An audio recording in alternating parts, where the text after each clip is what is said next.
All right, welcome to the lesson that probably is one of the most highly anticipated and looked forward to lessons in the entire course. Now that we're here, I want you to understand that everything you've done up until this point is what's going to make these decision triggers work well or not. So if you're the type of person that skipped ahead just to go look at these, sure, they may be a good frame of mind to think about, but without doing all of the other work beforehand, then you don't build upon the foundation to be able to come to this place and understand very quickly, okay, with this decision trigger, this trigger, is my offer built with that? Or is my copy expressing that? Does my copy overcome that? Does my message handle that? So let's get into this, and you'll understand that this is where people make decisions from. Okay, so we've got a couple of these. We've got the decision triggers, and then we're also going to translate that in another lesson to the specific things that you want to pay attention to on a sales page in the middle of an offer. Okay, so first part here, decision triggers. First one here is, think about it this way. This is the questions that a person is asking themselves, whether consciously or subconsciously. Okay, so this will help them make decisions emotionally as well as logically, right? And they got to make that decision emotionally to back it up with logic. So, number one,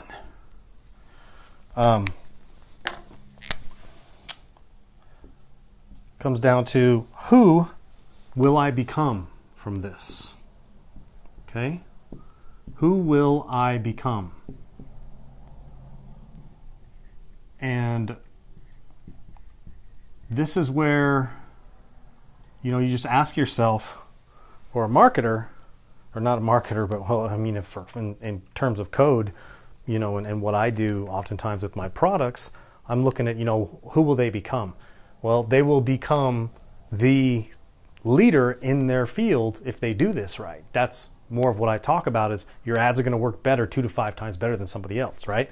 So you'll become the market leader in your space, because we all know it's not always the best product, it's the best marketing around the product, right? I mean, a lot of you have probably gone and looked at your competition and said, wow, like my stuff's better than that, but yet you've been out-marketed, okay? So who will I become from this? Who will I become? And let's be specific. From buying this, okay? So in the case of Long Copy Ad Blueprint, Long Copy Ad Blueprint being the deep dive of code and all the fill-in-the-blank templates, it's more about becoming a better copywriter. It's more about understanding the psychology and creating ads from scratch versus following templates. So who are you going to become? Better copywriter, right? So that's the first one. Now, the second one is going to be one that, especially with info products, but really anything, is this, will this be fun or enjoyable? Will this be fun or enjoyable? Fun and enjoyable. So there's that piece in there, right? And here's the thing to think about.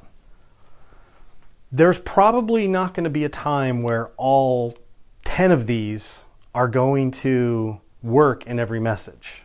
So do not set yourself up for failure by requiring yourself to have all of these. You just want to be able to have as many of them as possible, as humanly possible in your message, okay? Because sometimes it may not apply. If you're selling a product that's not really fun or enjoyable, then don't worry about it. The process of buying and getting the product and all that, if you can make it fun and enjoyable, especially the packaging, great. And you can let them know what they get in the packaging. And if they open it up and it's like Christmas morning, then cool. But not every one of these are going to apply. So just keep that in mind. The more, the better. Okay. So will this get me there faster? Okay. So this is the time thing. Will this get me there faster for what they want? In the case of code, it was, yes, because just use fill in the blank templates, versus trying to write it yourself, right? So it's like it's a faster way to handle it, saving them time, right? This is big on the time. Will this get me there faster? And like if you take a look at Kim with her content calendar, will this get me to getting my content, ready, set to get out faster? Yes, it's a shortcut, right? With Jarrett, will this get me there faster? In terms of removing pet stains, yes, right? So all you got to do is ask yourself about your offer and your product, okay? So then the next one is the sacrifice worth it, okay? Is the sacrifice worth it? Now, you remember from the lesson in Why People Don't Buy that what do I have to give up, right? So this is the deeper decision trigger that goes directly to that one, which is, is the sacrifice worth it? And it's more that opportunity cost. So you just have to ask yourself, this is very similar to Why People Don't Buy, but this is a trigger that you always want to look at. It's super core. Like the 6 things we showed you with the Why People Don't Buy is crucial, right? You start there. And some of these directly confront those 6 things, and the other ones are just also psychological decision-making things, psychological decision-making mechanisms, okay? So yes, does it apply? Very much so. Is the sacrifice worth it? Yes. And so you always got to think about, did you paint the sacrifice? Did you make your risk reversal good enough?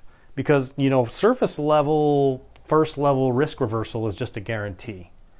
But actually showing them and walking them through what's going to happen if they don't use your product and expressing that and evoking a reaction to that same pain, that's the key of helping them understand the sacrifice. And so is the sacrifice worth it? You want to sacrifice that kind of pain? Yes. Let's go here. And making sure that you're not helping them give up any addictions, right? Things that they're just not willing to give up. So is the sacrifice worth it? All right. Now the next one is, how long will this take? And that speaks a lot to the timing thing as well. Like, do they want it now? Because some people need a result within a certain amount of time. And if it's like, well, I'm going to buy this and then I'm going to have to go through all this and then I'm not going to get the result till 2 months from now, that's tough. You want to be able to walk them through the experience of, look, when you get this, you're going to go through this. And if you go through this in the time you're supposed to, if you go through this and, take an extra 2 hours a day, then you're going to get through this stuff in, 6 days. And from there, you'll be able to have an hour of implementation. And from there, you should be able to have something to work with by this amount of time. That's a good way to frame that, right? So then, this one speaks more to like the self-doubt thing, which is, do I have the ability to do this? Now, some people just have kind of like a deeper, personal issue, and in terms of belief in themselves. And so the best way to accomplish this is talk about people that they would relate with and people that they identify with that may share a common bond. Don't have to, but someone they can relate with, or someone that is perceived as not as capable as them. Okay, even less capable. So what actually happens in somebody's ego is they're like, I don't know if I can do this. And then they show a testimonial of somebody who clearly is not as smart as them, doesn't have as much accomplished in life, doesn't appear to have it as much together as you do. And they're like, yeah, I followed this thing, it worked, it was simple, and I'm very happy. And someone's like, if that person, if that yahoo can do it, then there's no reason why I can't, right? So it actually tugs on the jealousy thing, like, well, if someone like that can do it, then I should be able to completely, take this to the next level, right? So do I have the ability to do this? So, And remember, guys, you're going to want to take these questions and go do it in your long copy post as well as your sales message. Okay, both. So do I have the ability to do this? Usually best way, solve with somebody else of equal or lesser stature in perception, right? Doesn't mean reality, but somebody they see that's either like them or less than them now. And we take that whole less than them.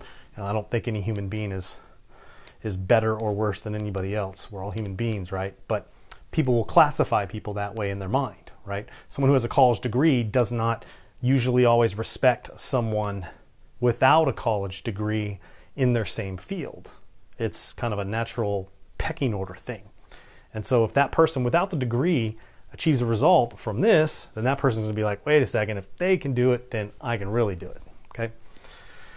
All right. So, number 7, will my peers support this? Okay? So it's the herd mentality. Will my friends, family, colleagues, insert, I put peers because it's kind of a almost catch-all. Will my peers, family, friends support this? So this is one of those things where if all of a sudden they're getting ready to buy something and then they go to their friends or family who don't understand it, and your friends or your family always want to keep you safe, and so they may discourage you, assuming it's one thing and then discouraging them from doing it, and so that's going to be an issue, right? Is, will my friends and family support this? And if I'm going to get chastised or blowback from everyone else, then I may not want to do it simply because I don't want to be outcasted from the herd, right? I mean, that's kind of like so instinctual, right? Part of the brain. You don't want the tribe to leave you behind. And so in the same vein for this, will my peers, family, friends support this, is the thought of like, why do people share things? Because they want to seem valuable to the herd. They want to seem valuable to their friends and family. They want to increase their status, right? So a lot of this is around status and their social standing within their peer group or their tribe or their herd or whatever, right? And so the same thing applies here is, will they support you? But can you take this and go add value and be the hero to your peer group? Will it raise your status within your peer group, and also your friends and family? Will it help you help them, right? Where you appear more valuable and more validated. Okay, so this is a strong one. It's like, will my peers, family, friends support this? And that's important to understand, right? And so, how do we do that? Well, that's oftentimes where you're going to tell, a quick testimonial, again, social proof of someone, where part of the story has to do with, and this is great when you get this from people, right? Is like, when you ask someone for testimonial, like, walk me through the experience, and they happen to say, and then, I tried it here, and then my wife came in and was so happy about it, and like, they were so happy about it that, they let me off for the rest of the day, and or my spouse appreciated it so much, and we all know where that led to, and there's different things here that can go on. So it's like, what you don't want to do is go, your friends and family are going to love you. No. What you want to do is be more like, and I knew that, like what I'd be saying in something is, look, and I knew that if this worked for this person, then I knew I could help my friends and family. I knew that, use it from a first person narrative if you can, where you can say, like, I was able to help my family, I was able to help my children, or, when my children looked at me so proud. Don't be like, and your children will look at you being so proud. Like, the people are going to be like, like it clearly patronizing them, right? So using it more from a story experience works really well, because then they can insert themselves into the story. I mean, it's always better to tell a story if you can, but I'm an advocate of true stories. So there's lots of perspectives you can give to a story, but ultimately the story has to be true, right? So you may only tell the parts of a story that are that are hyper relevant to the particular situation or product or service or message, but still, nevertheless, never make anything up, never lie, right? People can feel that too when you start making it up. Okay, it's just feel something isn't right, something didn't feel right. It happens. There's a few, sociopaths that can get away with it, but not everybody. So, do I have the time and energy to do this? Okay, so do I have the time and energy? And the time and energy part is very similar, obviously, to the one above in, will this get me there faster? Now, this is, the actual time frame in terms of like, I can be having this result in 3 weeks. Well, do I have the time? Like, do you have the time to dedicate? So what does that presuppose? That presupposes that you give them a particular time frame that they're going to need to use or do or implement or spray or whatever in order to see a result, and you've got to let them know the type of time commitment they need to put in, okay? And then on top of that, the energy. This is why using the word effortless is often used in copy, because it evokes a feeling of like, oh, that was effortless, right? Obviously, you want to evoke that, without saying the word effortless would be better, and actually just say the scenario, which clearly makes it seem effortless, if it is effortless or virtually effortless, right? Almost effortless. But this speaks specifically to like the time and energy, because if there's a lot of energy output, then that's where a lot of people will stop, right? I had a potential client who was trying to hard-nose me into writing a long copy ad for them. And he was like, well, can you do this? Can you do that? Giving me an almost unrealistic expectation. And I'm like, you really don't seem to clearly understand what I do, because he hadn't watched any of my training. We had just met at a dinner where we were both speakers at an event. And he's like, what do you do? I was like, oh, long copy Facebook ads. We convert better. It's one of the things we do. We build funnels. We do all types of consulting. But social media copywriting, kind of unique. And he's like, oh man, cool. All right. Yeah. Well, let me check that out. But then he was like trying to come back on price and come back on terms and trying to, make it an unrealistic expectation in order to get paid on it. And I'm like, why don't you just go watch the webinar and like go watch this content? So like you haven't gone through the process to understand how valuable this is, because I have to educate you on why, and then you understand the value of it. And he's like, who has time to watch a 2-hour webinar? He's a 7-figure business owner, multiple 7 figures, huge publishing company, and doesn't take that kind of time, right? So he was out. Like he was kind of like, well, if you can't give me these numbers, I'm like, well, that's not realistic, So sorry, I'm not going to do that for you, because I'm going to set you up to fail. In order for them, they like the time and energy to go watch a 2-hour webinar. I was like, I don't have time to do that. I'm too busy. I'm running my company. I was like, okay, appreciate it. Got it. We're not a good fit because, not everyone has to, but clearly I didn't bring you along the right process and justify the value. It was kind of like over a few drinks. What do you do? Kind of, and I'm not trying to really educate them, so they didn't come through the right process. But that speaks to that time and energy for him. And he still was pretty much like, if I could do what he was asking, then he was still going to go for it. But it's kind of a different situation where he had a particular funnel that was going to a long copy free plus shipping book funnel. And he was like, I want you to cut this CPA, in 3 quarters. And I'm like, you have like a 3,000 word long book funnel, and you want me to write long copy on a post that then goes to the other 3,000 words, all text, free plus shipping funnel that is really long. Like, that's too long for both sides. Like, you don't want to go long copy, 1,200 words, to another long copy. This was long. And that's just too much. And I said, I don't have control. And this is for me making my decision. I was like, I don't have control over the words you have on your funnel, I would want to bypass that and go directly to a checkout page and just write all the copy on the post. He wasn't willing to do that because they were set up kind of like enter your credit card right on the same page, like, two-step type thing.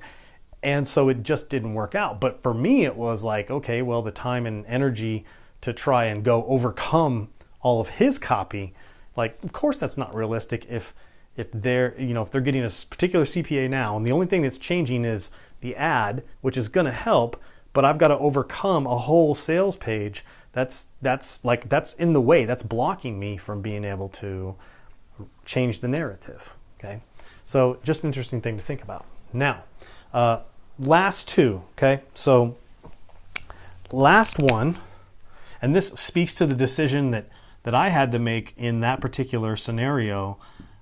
With the publisher is, do I have the resources?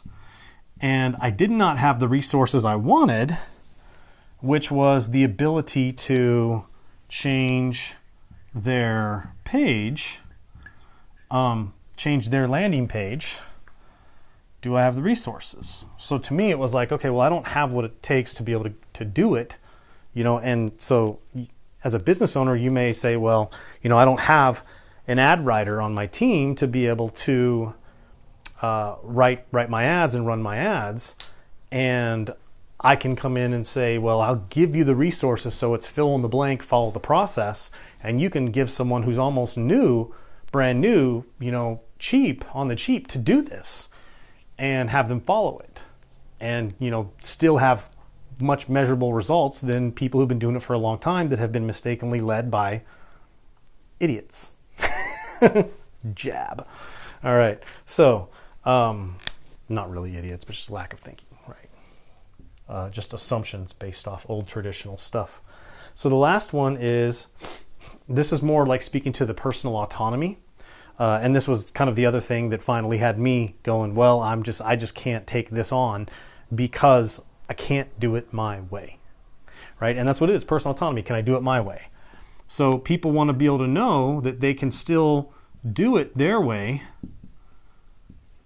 Can I do it my way and still do it? Or do I have to do it somebody else's way? And so this doesn't always apply in every situation, but oftentimes people like to be able to have autonomy. Like, for me, it's like, well, your way is like, hey, just fill in the blanks. That's your way, being able to do it.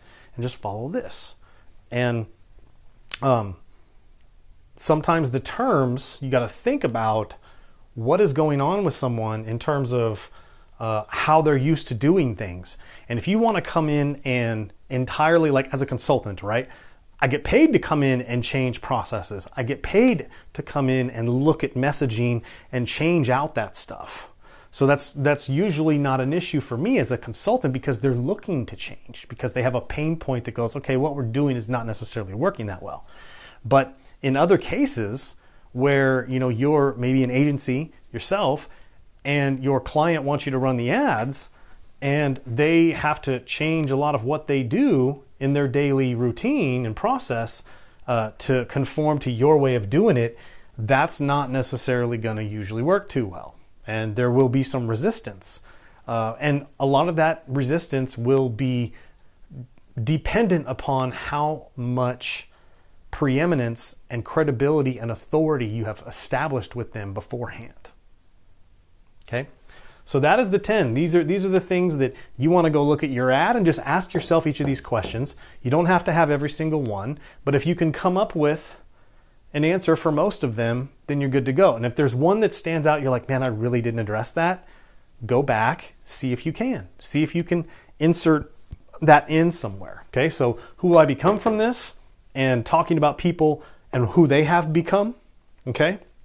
Especially with testimonials and talking about other people and what they have become.